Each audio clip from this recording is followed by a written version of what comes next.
Okay, I took a moment from the last video to recenter, to ground myself after, speaking on and reading through the comments from the video, just kind of skimming through them again. And I was going to stall and say, you know what, no, I'll do the reaction to my video and finally watch this thing. Wait, I'll do it tonight, right? But instead, I'm going to pick it up right now, right here, and I'm going to record the reaction. I'm not sure how this is going to go up on YouTube. I don't know if I could show the whole thing while I watch it, or if I do clips. I'm not too sure how that works. I don't want to get any copyright, but here we go. Let's just at least do this part. Cyrus, and I'm 35 years old.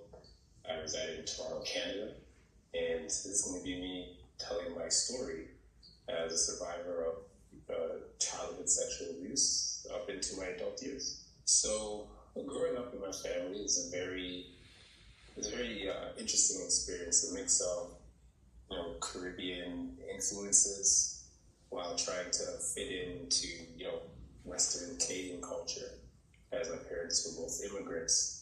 So the dynamic was fascinating. So I have 7 other siblings, and only one of my other siblings shares a mother with me. It's not odd in Caribbean families for that to happen, but it's definitely different being in the West, right, in Canada. That's not really a thing here. So with that, there was a lot of back and forth with the kids. Sometimes we'd be with each other, sometimes we'd be separated. And, that would lead to a lot of conflict. There's a lot of, issues between relatives because we don't like, one sibling or one sibling's, mother. There's jealousy happening. There's a lot of chaos around just the relationship themselves. So it left a lot of us as kids, growing up very vulnerable. And it wasn't uncommon for, myself to be in various homes of people I didn't really know.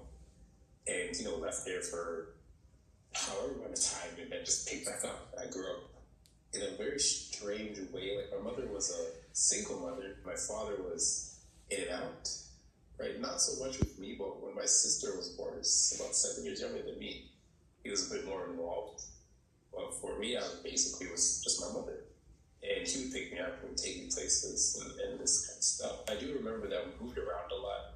I spent a good bit of time living with my cousins and different aunts, right? Because there was issues with, housing. I don't really know as a child. I just knew, okay, well, we're living with my cousins now. Sweet, don't get to be around my cousins. So unfortunate. So far, so good. Started feeling some ways a little bit. At first, I was like, wow, okay, I actually speak quite well. So yeah. Oh, for the record, I haven't watched all the videos that I've put up. I haven't watched them. I would just record and post. I don't rewatch them because I don't like seeing myself, especially the safe space sessions, those lives where we're talking about trauma and relationships, intimate relationships, courtship. God, those lives have over 100 of them, which will be going up after I post these little by little. Those will be going up pretty raw. I don't think I'm gonna do any real editing, just as they are, and get people to learn more about me. Anyways, more on that later. I'm already getting nervous because I know it's coming. That sort of dynamic, just being, so, I guess, transient, just moving around all the time. I never found a sense of home. And even to this day, I still seek a home, really, for myself. Where do I feel at home? And, that way of upbringing really impacted me. But there's also a lot of, like discipline, right? Favorite household, so it's usually by force. If you don't listen, you're gonna feel. That's a very common saying, and that was used a lot. Especially for my younger sister, because she was. Sorry, just the home thing. Yeah. I don't know if I've quite found that yet inside, like feel it, that home thing. I'm pretty sure I have it, just yeah. Oh yes, and I took a lot of the blame for the things that she did, trying to protect her. But that was the family dynamic, very transient, very broken, very confusing, and not really knowing, well, where do I fit in? But always having this sense that, my mother and father are not really together, but somehow here we are, which didn't make any sense. There's a lot of fights and very chaotic. Not the environment you want to raise children in, but I'm very glad that I'm a product of my nature and not my nurture.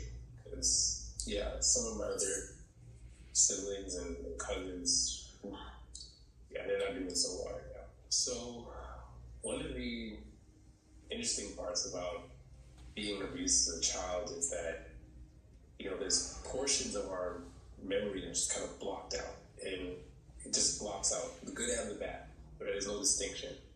However, my first memory, I believe I was around 6 or 7 years old.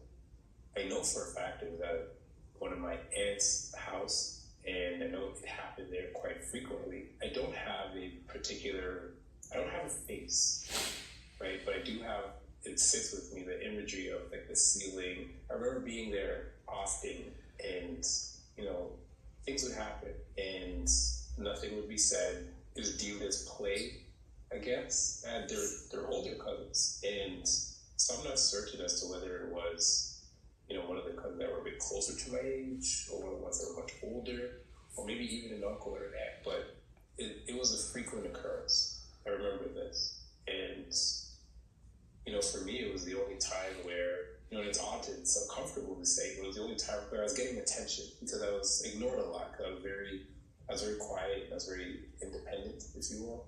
The whole son-husband effect. And, I guess during that play, I wasn't responsible for something. I was just supposed to be there. And, that really set the ground for me, learning that is love, right? Not kindness, not appreciation, not words, but if you are giving your body, that means you're being loved, and that's how it's supposed to go. You want to be around me. So, yeah, even that young, that was the understanding. So the play is, that was the play. And one of the memories around it was, I don't want to watch this, man. I don't want to watch this anymore. Still 20 minutes left.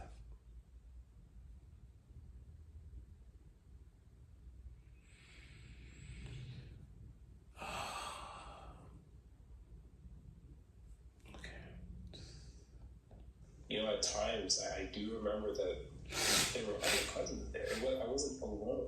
Not all the time. It hurts to think that, as a 6-year-old, you could be so unprotected. You can be used that way, and nobody cares.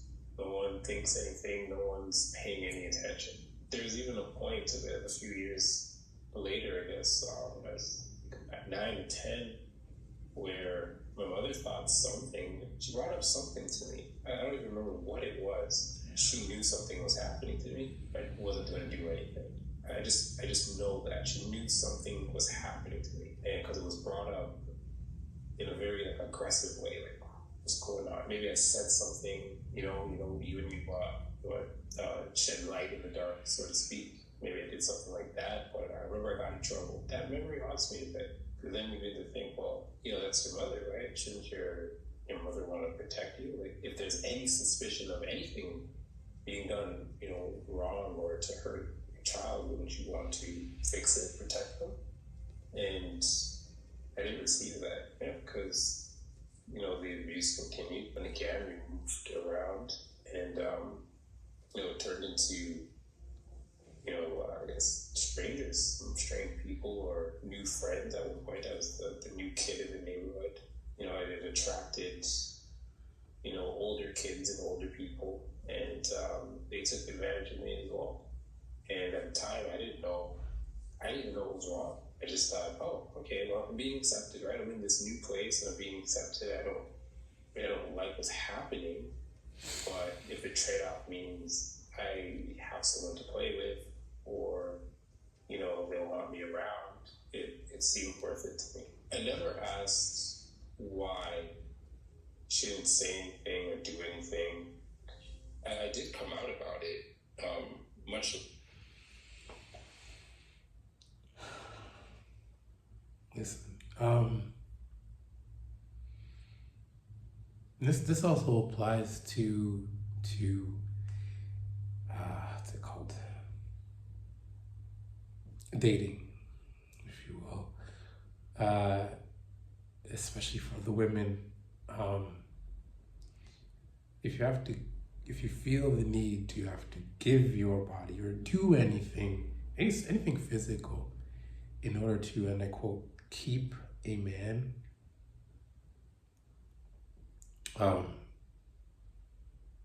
it's already not right. Just don't do it. You can't keep somebody. Someone wants to stay. A man either wants to stay or he wants to leave. Okay, so don't degrade yourself in this way. This goes for you men as well, right? If you feel you need to give yourself sexually to a woman in order to keep her, don't. Just let her go. It's okay. Later on in life, in my 20s, I went to both my parents actually, separately. And, with my mother, she just said, I think she said sorry. She just kind of looked at me like, that was it. It was never brought up again. There was no, are you okay? There was no, you need help, nothing. And at that time, I had already left home and I came back and trying to connect. And I had just started doing therapy, right, for this. Like, okay, well, maybe this could be a good thing and get some answers, which led me to think that, maybe this is something that's normal in the family. Maybe this is normal. And so, I tried with my father, went to him, and I told him, hey, I got something to tell you. And his first response, this is very typical of a, old school Caribbean man. His first concern and fear was, are you gay? And what if I was? What if that was what I was coming to you for? So, I guess I just ignored that because I've already been familiar with how, I guess, the people in my family operate. Just a lack of empathy, lack of care. So I ignored that, but that hurt because then I thought, well, there were men and boys that were doing this to me too. It wasn't just women. What if I thought I was gay and I was coming to you about that? Why would you just say that? And it was with such, disgust and just this fire the way that came out. And I said no, and I said, well, I told him, well, I've been abused. No, not a tear, not a hug, nobody. It was just, oh, okay, that sucks. That's it.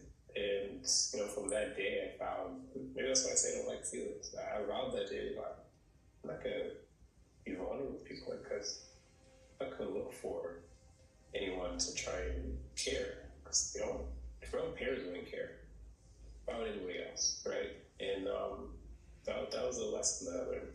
I still deal with the whole self-worth thing. I have the hardest time valuing myself. I do. No matter what I've done, no matter what accomplishments I've had, it's beyond difficult to see myself as worthy of anything good. Someone just gives me a compliment, I immediately think there's another thing behind that, right? There's some sort of the trade that's going to happen here. They're going to want something, and yeah, I've got a lot of trust issues. I've done this therapy, I've done years of it, I've done a group, I've done all these things. Yeah,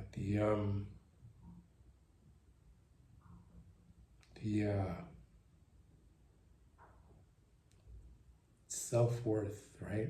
Not even self-worth. I want to use the word self-image.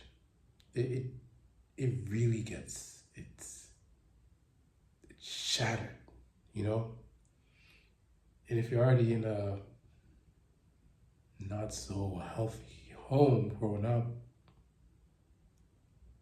I mean, it's even,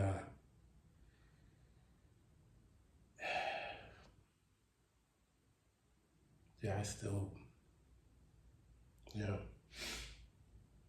You think being born, 1 pound, 6 ounces, like told, okay, your child's dead. Like consider your child dead, right? Both my parents knew this when they were to take me out to save my mother. I don't know what happened, right? But just as a child, I would think, you know, wouldn't you want to care more for that kid, Like, he survived. Like, we didn't have the advancements we have now. I mean, they wanted to document my life. That's how incredible it was for me to actually survive. I was supposed to be dead, but I mean, people can only do their best, right? So. What sucks is that none of it goes away, right? All this work and therapy and group is just learning how to live life with these things. It doesn't go away. You just get better at dealing with it. It always shows back up again.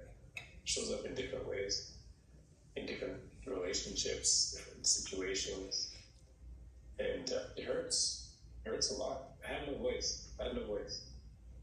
And I guess, a lot of my life now I've been on a mission to have one.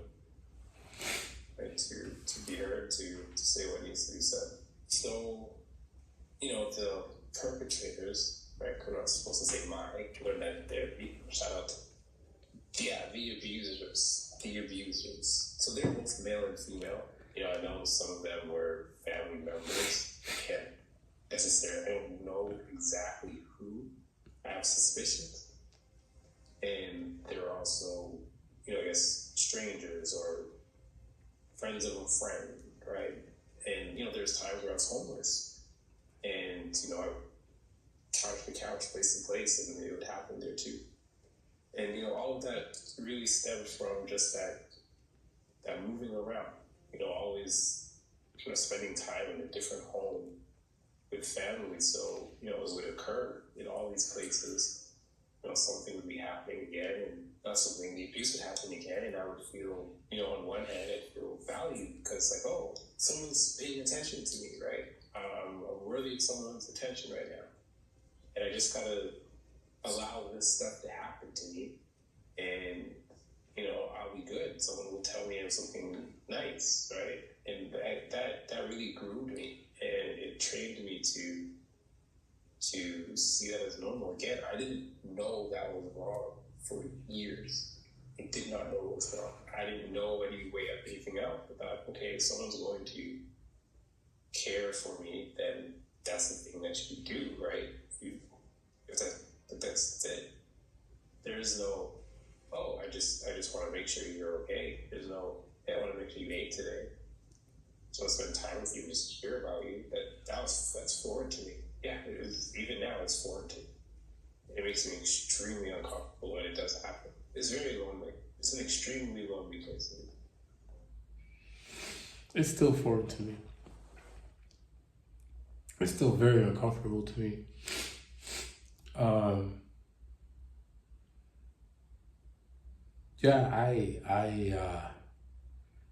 I live by not wanting anything from anyone,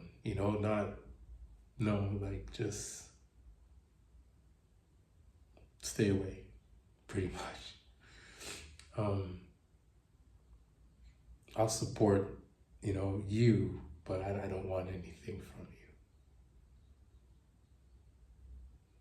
I'm still scared inside. And it's not one you get out of, right? Because it's always there. The trauma is always there, especially as men, because, I've been in groups and, spoken with other men who've been abused, and for them, there's that understanding amongst each other because there's a lot of shame around it, especially if you grew up in a West Indian culture, a Caribbean household. In that culture, as men, the men, tell the younger boys, as early as like 9, 10, 8, you want to get ready to get out there and sleep with women, and this is the thing to do. This is how you be a man. So how was I supposed to turn around now and say, well, one, I don't like that, and I did say that a few times, and I got hell for that, right? I didn't want to be this way.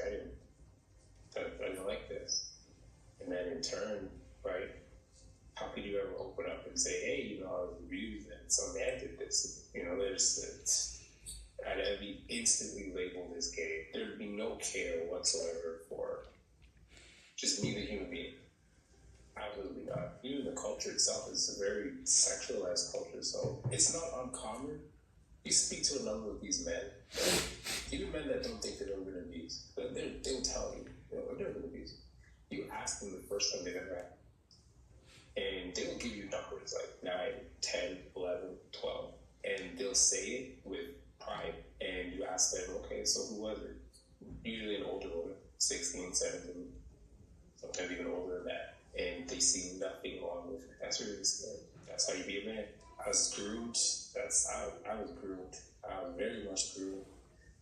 I, became well versed in all of that. Being in any kind of environment where it's supposed to focus became normal. I know how to conduct myself. I know how to do the things.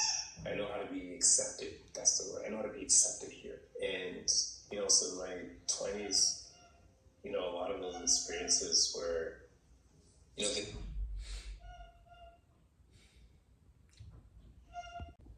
the interactions with male abusers went down.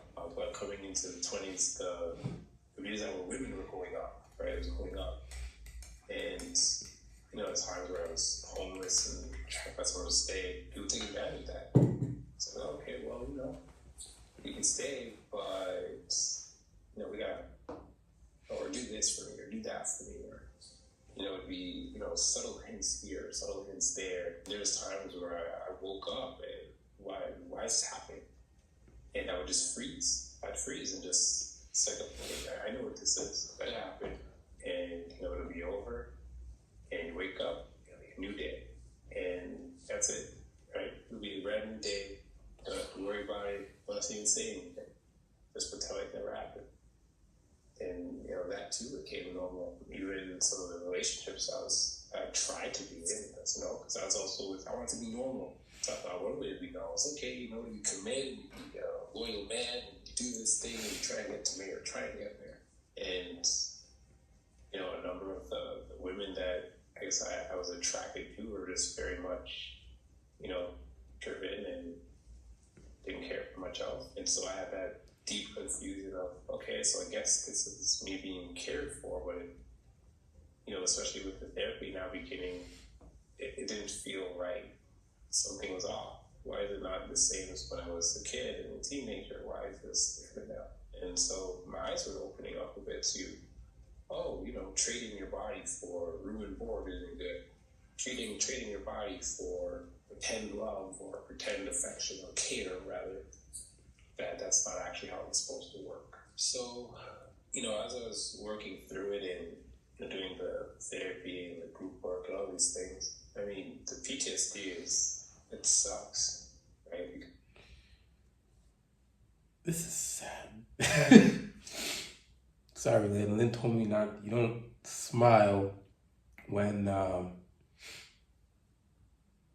you're hurting, but it's a cope. It's one of those things. Anyways, I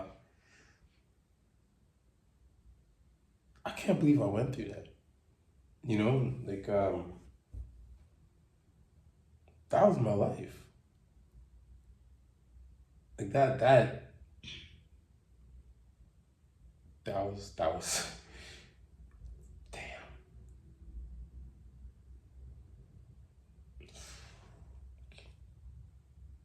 Let's keep going. What it developed now was, okay, I'm hypersexual.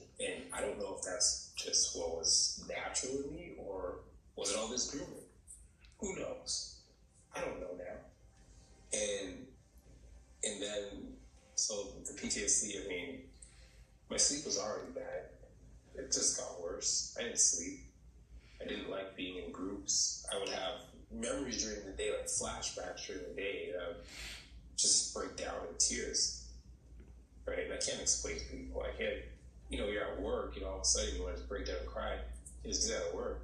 So I have to find these excuses. Oh, I just gotta go to the bathroom, or I gotta go do an errand or something, just so I can spend some time away and get myself together. Can't tell these people I've been abused. No one would believe me anyways. Men don't get abused. It's not happening to men. It'd be worse if everyone told them that women did it. They're like, okay, yeah, sure. Or even they'll say, oh, well, you're lucky, man. That's great. It's awesome, right? I created family. I created to connect with, people, with someone. And I'm terrified. And that causes a lot of stress and anxiety in me. Because I want to connect.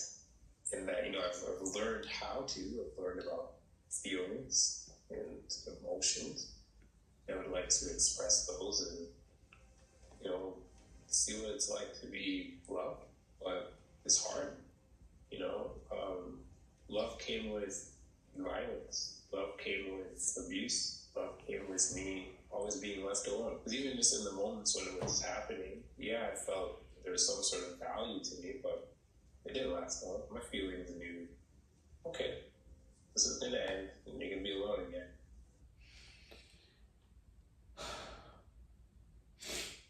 Love came with violence. Love came with abuse. Love came with being alone.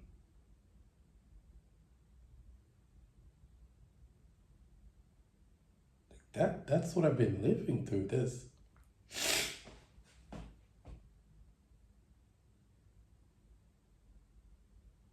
Wow. Okay. Yeah. That's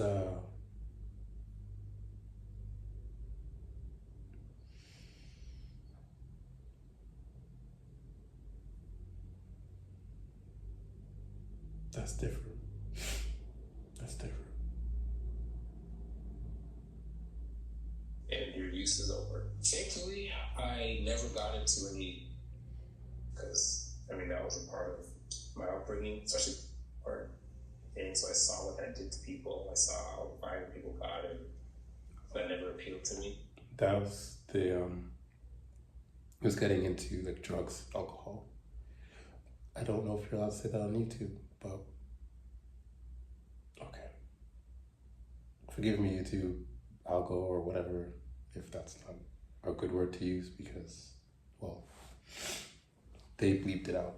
So maybe in my video I should too, I don't know. But we'll just say bad substances. However, I did develop a very, very deep addiction to gaming. A deep addiction.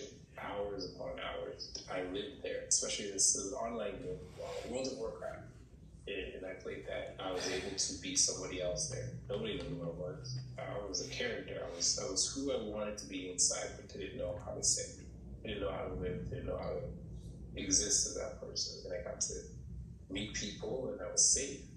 Right? People knew me, and they would ask me how I was doing, and invite me to do things together in the game, go on quests. And, for the first time during that time, I felt some sense of family, I guess. But the addiction was real. I didn't want to be a part of life. None of this. Game addiction. Safety in gaming. Not wanting to be a part of life. Having a place that felt like family, where you belonged. Damn.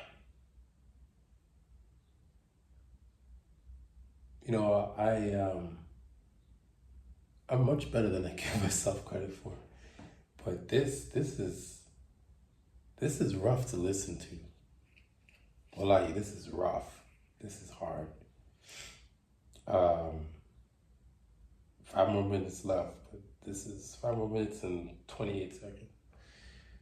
This is rough. For the record, my characters, my mains on WoW was Hunter and Rogue. Rogue was my first, then a Hunter. The Hunter, I played Bronze from the beginning, from this beta. and I did melee before it was a thing, and I was good at it. PvP was my thing, but I did PvE as well. But with the guild, shout out to, I think her name was Kalina, who ran House Dragon Moon on the RP PvP server of dang, don't remember. Anyways, shout out to her and all of them and all the dads and the moms and the men and women that were part of that guild, because they saved me. And me too, exploring this stuff. That's the funny part. That came much later, much later. You know, after I've done a lot of the work and healing. You know, with these men, and you know, one of the things I say about that healing real quick is that there's no resources out there for that. There's none. You know, Lynn McDonald, she's retired now, but her practice was the only one in both Canada and the United States that specialized in male sexual abuse. There was nothing else. And I came across that by chance. I would have never found it if I was searching on my own. If things didn't line up just for me to be in the right places at the right time, to be connected to this person, would have never. And, you know, without that group, I'd be living dead. I don't think I'd ever be able to commit suicide, but no, being abused sucks. Being sexually abused sucks. Being silenced about it sucks. And there's a envy around it, you know, because you see so much resources for women, and you're like, okay, how can I get help? And you call some of these places as a man, and you get rejected. No, sir, we don't deal with men here. Yeah, but nobody does. So where do I go? Nobody wants to hear anything. So, you know, most men, boys, they don't live past 20 when they got through this stuff. They delete themselves. And then the men who make it past, you know, 20, they find themselves addicted to gambling. And if you don't die with this. Right? The addiction was with gambling, pornography,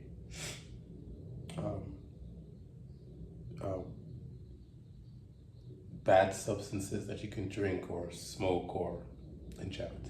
And then in years, if they do seek other kind of help, it's usually because the coping mechanisms are not working anymore and their life is blowing up. Their marriage is falling apart. And what's very common is for them to have a child, and that child reaches the age where they were first abused and memories come back. It's very lonely. There's a few people that I know by name, never confronted, that require reporting, and I've heard too many stories of men trying to report. They get bullied, they get made fun of, they get laughed at by police. They gotta sit there, you gotta tell your story, you gotta give them as much details as possible. Some of these men, they've gone and they've done all that just to get mocked and laughed at after burying their soul. I wanna do that. You know, I struggle enough as it is, just trying to make sure I go from one day to the next. It's always that. I wanted to do this because I don't know anything else. I don't know any other thing to do.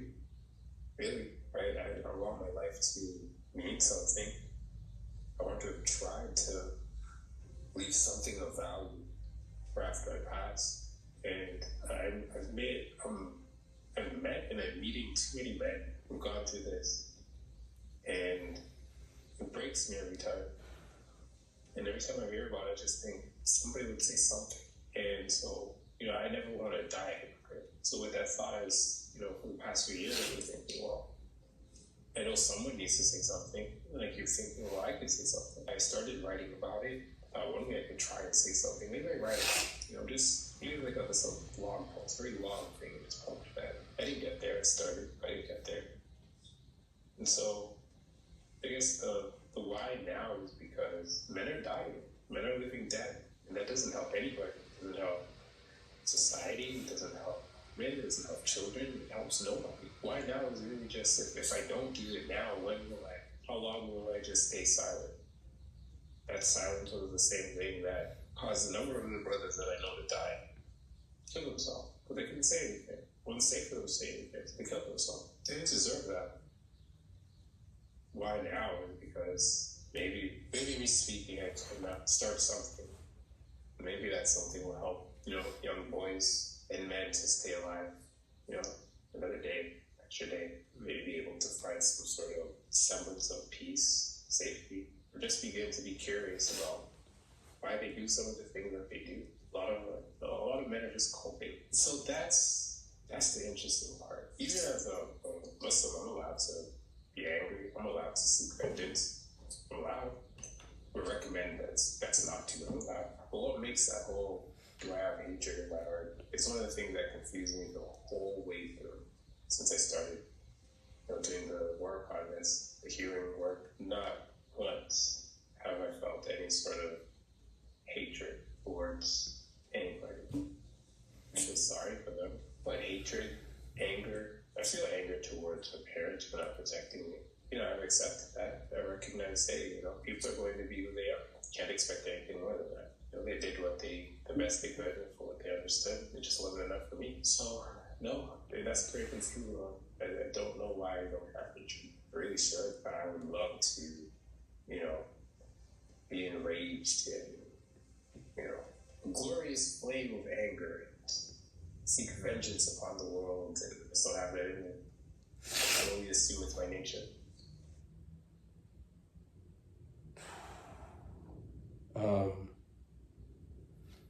That's that. Thank you to Unfiltered Stories. I don't want to get her name wrong, but I owe her a thank you. I'll message her.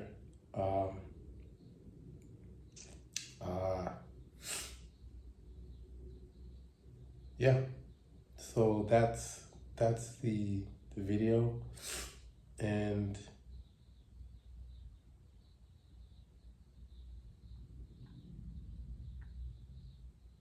yeah.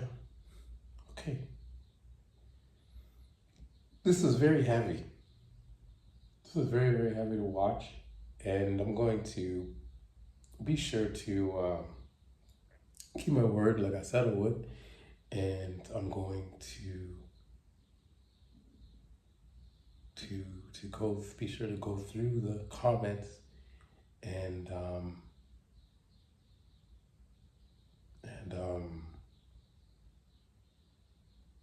reply to everyone. Yeah.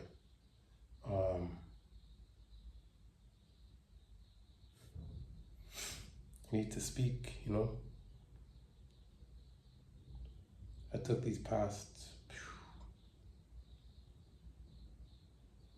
almost a year now just away, not producing anything, not speaking anymore, and well, today's the day, right? So